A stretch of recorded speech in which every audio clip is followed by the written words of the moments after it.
Lil Wayne said that Ja Morant should be the new face of the NBA after LeBron retires. Agree or disagree? He would have been. He could have. For the whole gun thing. Right. Yep. He could have. Do you think skill level, could be at a LeBron status? He could be at a... Or is he already there? Allen Iverson status. He could. Allen Iverson status. Okay. Yeah. That's a good comparison. Yeah, he could, he's going to do what he does in that amount of time. To see him take off and dunk on a 7'4" dude, and you knew he was going, everyone knew he was trying, I'm going to dunk on this cat. And to do it, dude, is amazing, man.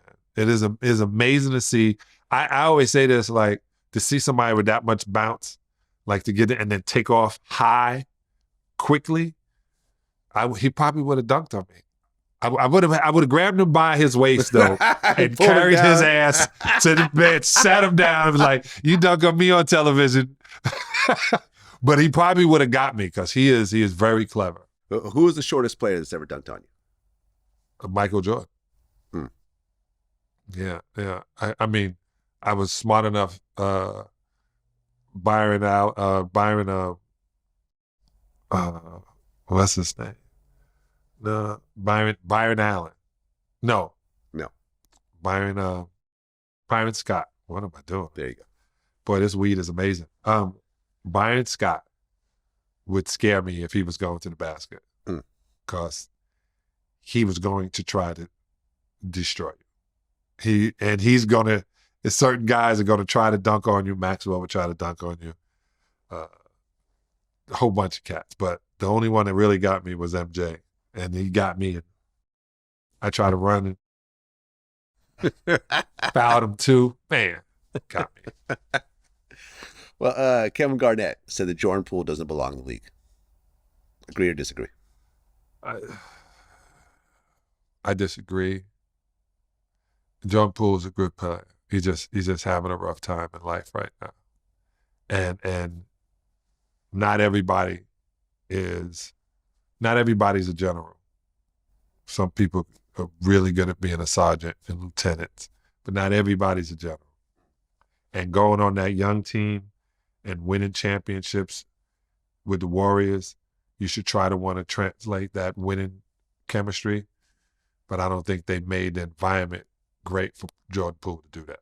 You mentioned chemistry so many times in this interview, and it kind of reminds me of my interview with Dominique Wilkins. Yeah. Where he was an all-time great.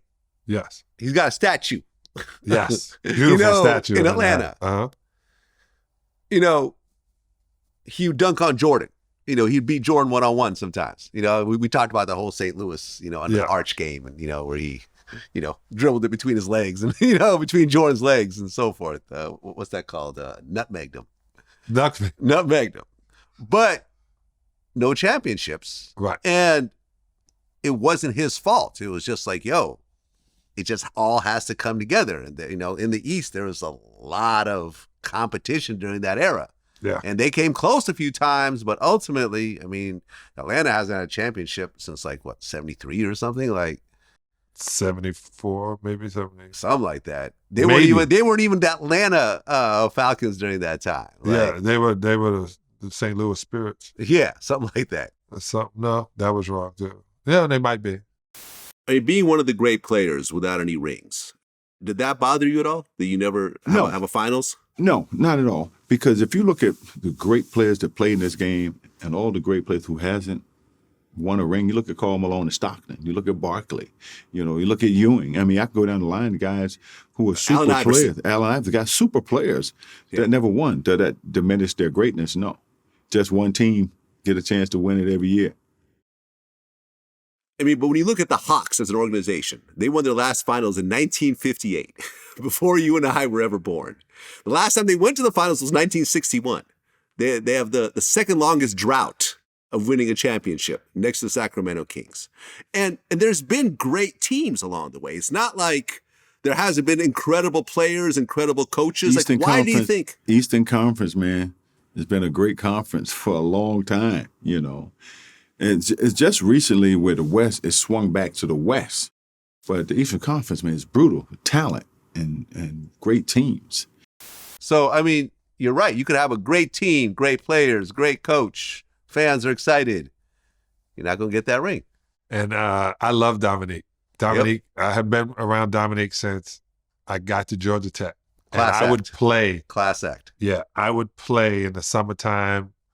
We would clown each other. He's so funny too, man. And he's a really good dude. And the thing that happened to the Atlanta Hawks was a thing called Detroit Pistons. So that's what happened to the Atlanta Hawks.